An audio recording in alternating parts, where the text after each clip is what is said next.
injure and kill more than 100, always relied on massacring. दोस्तों, आज मैं आपको साउथ लेबनान में हिजबुल्लाह के द्वारा मारे गए इजरायली सैनिकों और खदेड़े गए इजरायली अधिकारियों की एक स्टोरी सुनाऊंगा। बड़ा खुलासा है।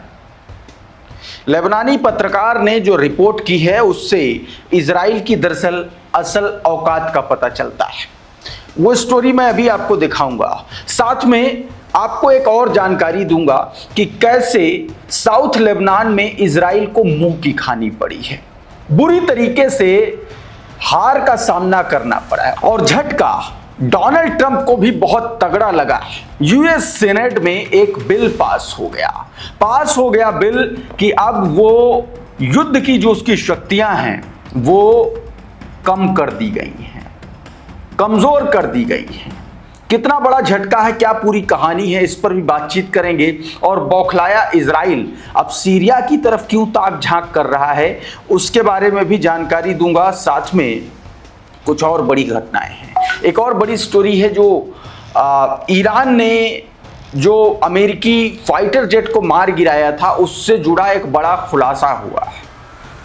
खुलासा ऐसा है जिससे अमेरिका दहल गया है और उसने सोचा भी नहीं था कि इतना बड़ा कारनामा इस तरीके से ईरान अंजाम दे देगा जो आज तक दुनिया के किसी भी जंग में नहीं इस्तेमाल किया गया। सब कुछ बताने जा रहा हूं, एक एक खबर को समझते हैं। सबसे पहले इस खबर को देखिए। ये सुलेमान अहमद की खबर है। Planning withdrawal of the Lebanon, senior Israeli official, मतलब लेबनान से आईडीएफ की वापसी की तैयारी चल रही है।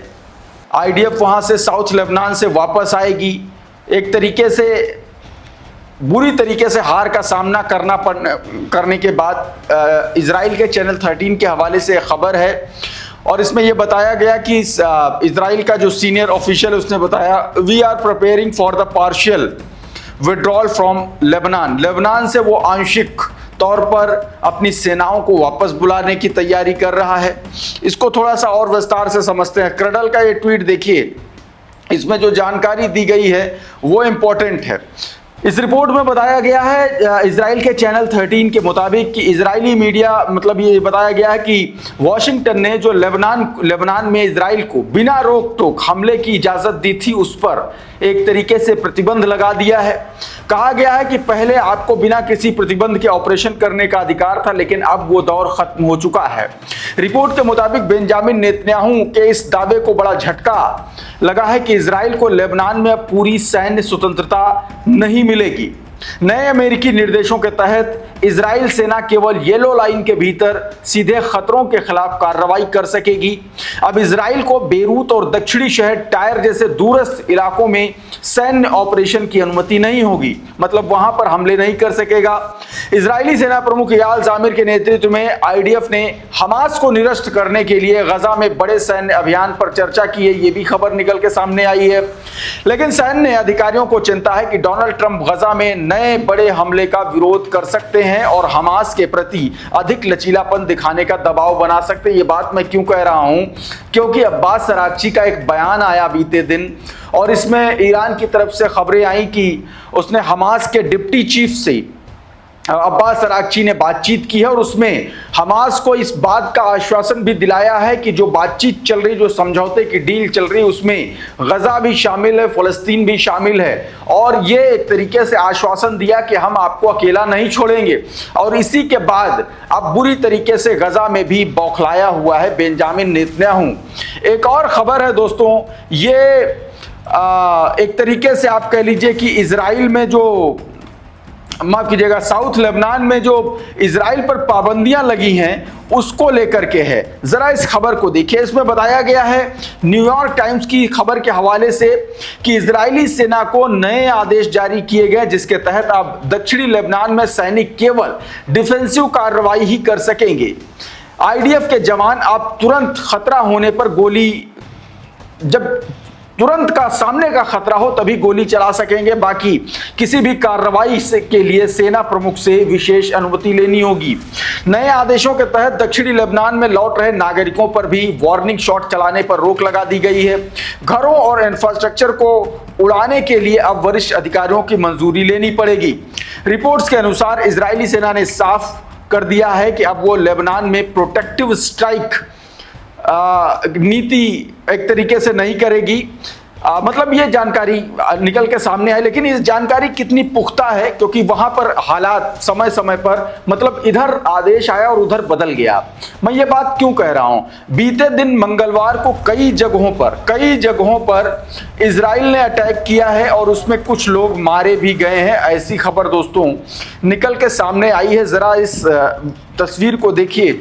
ये बताया जा रहा है खबरों के मुताबिक कि दक्षिणी लेबनान में बीते दिन इजरायली सैनिकों की फायरिंग में 2 लोगों की मौत हुई है।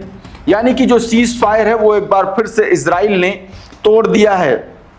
यह खबर दोस्तों निकल के सामने आई। ड्रॉप साइट ने ये हादी होतियत जो लेबनानी पत्रकार हैं उन्होंने ये वीडियो शेयर किया उस हमले का जो आप अपनी स्क्रीन पर देख रहे हैं, और उन्हीं की खबर को कोट करते हुए ड्रॉप साइट ने देखिए लिखा है, कहा गया कि मारे गए लोगों में सिविल डिफेंस टीम के साथ मलबे से शव निकालने और बंद सड़कों का दोबारा खोलने के राहत कार्य में लगे थे जो लोग, उन पर हमला किया गया। आईडीएफ का दावा है कि उसने दक्षिणी लेबनान में सिक्योरिटी जोन के पास हथियारबंद लोगों पर हमला किया। हिजबुल्लाह ने हमले की कड़ी निंदा करते हुए इजराइल ने मानवीय राहत कार्य कर रहे नागरिकों पर हमला किया है जो सीज फायर का खुला उल्लंघन है, ये हिजबुल्लाह का कहना है। घटना के साथ ही इजरायली सेना ने कफर तेबनित पर भी गोलाबारी की है और दक्षिणी लेबनान के कई इलाकों में नीची ऊंचाई पर ड्रोन उड़ाने भरी हैं। रिपोर्ट्स के मुताबिक इजरायली सैनिकों ने हदाथा में एक जनाजे पर भी फायरिंग की है। मतलब आप सोचिए कि सीज फायर है और उसके बावजूद इस तरीके का घटनाक्रम दोस्तों अंजाम दिया गया।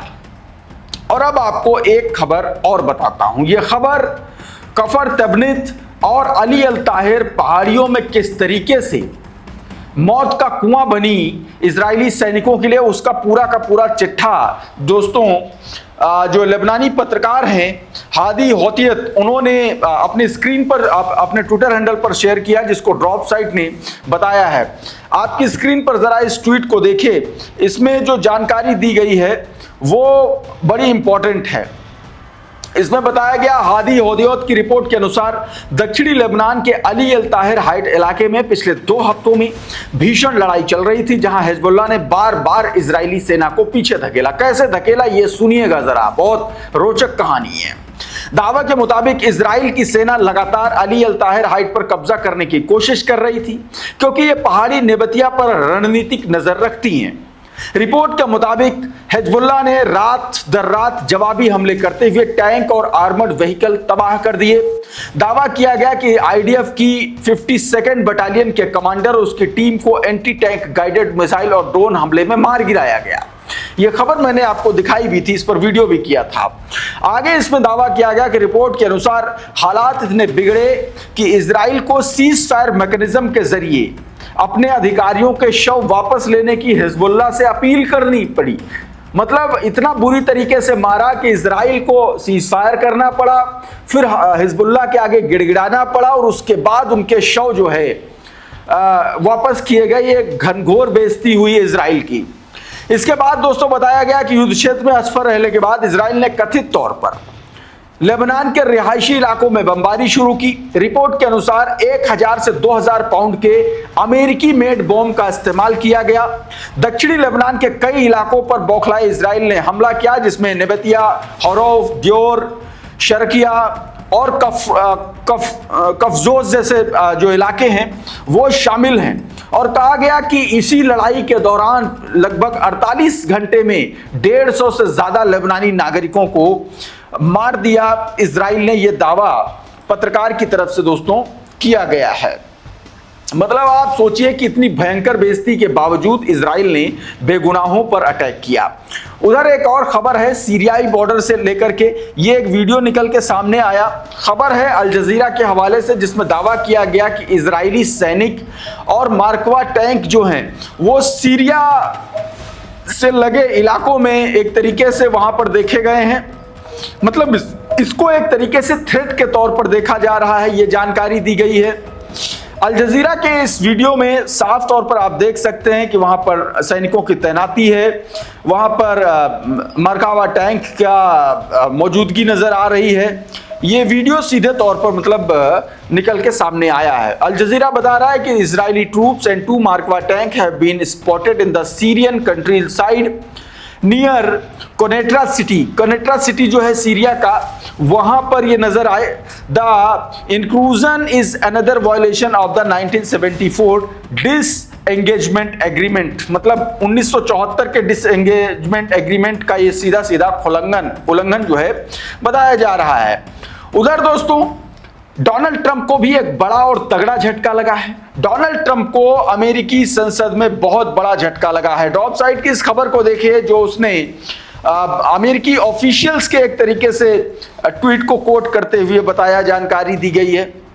इस खबर में दोस्तों साफ साफ बताया गया है कि अमेरिका में एक ऐतिहासिक घटनाक्रम में यूनाइटेड स्टेट्स सीनेट ने 50 के बदले मतलब एक तरीके से 50:48 के मुकाबले, मतलब रिपब्लिकन को 48 वोट मिले और डेमोक्रेट्स को 50 वोट मिले। मतलब ट्रंप के खिलाफ 50 पड़े और उसके प्रो में 48 पड़े।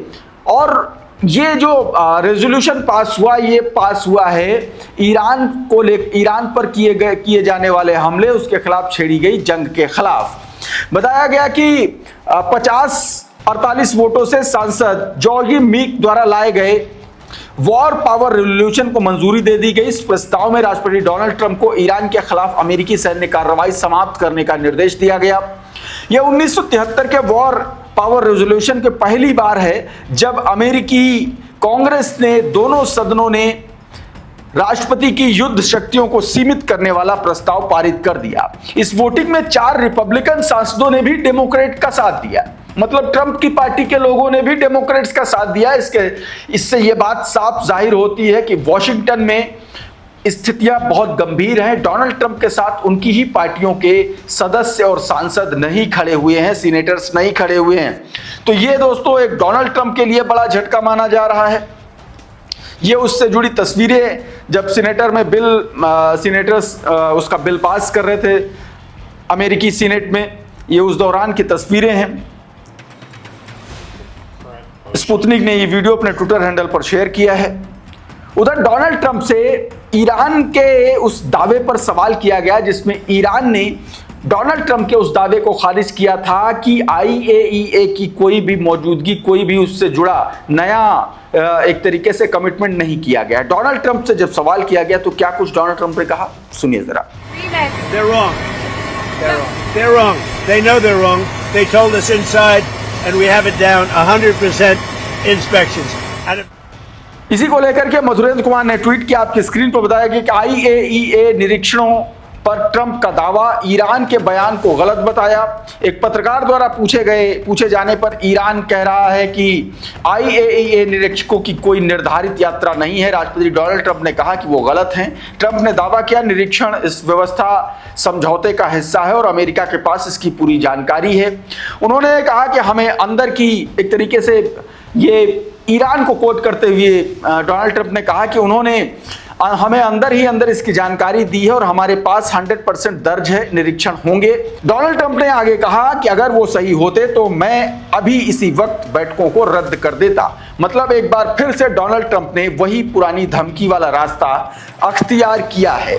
जो हमास वाली खबर मैंने आपको बताई थी कि हमास से जो बातचीत का मुद्दा है, ये ड्रॉप साइट ने बाकायदा इस खबर को बताया कि Iran tells Hamas it is raising Gaza genocide in talk with the Washington. जो गजा में जेनोसाइड चल रहा है उस पर वॉशिंगटन से ईरान बातचीत कर रहा है। अब्बास अराक्ची ने बातचीत की है, हमास के जो सेकंड इन कमांड है उससे बात की है और बताया है कि बसीम नईम से बातचीत हुई है और उसमें इस बात का आश्वासन दिया गया है। दोस्तों तो दोस्तों अभी के इस वीडियो में बहरहाल इतना ही। बहुत बहुत शुक्रिया, बहुत बहुत धन्यवाद। आप जुड़े रहिए आपके अपने channel the conflict lens TCL के साथ। नमस्कार।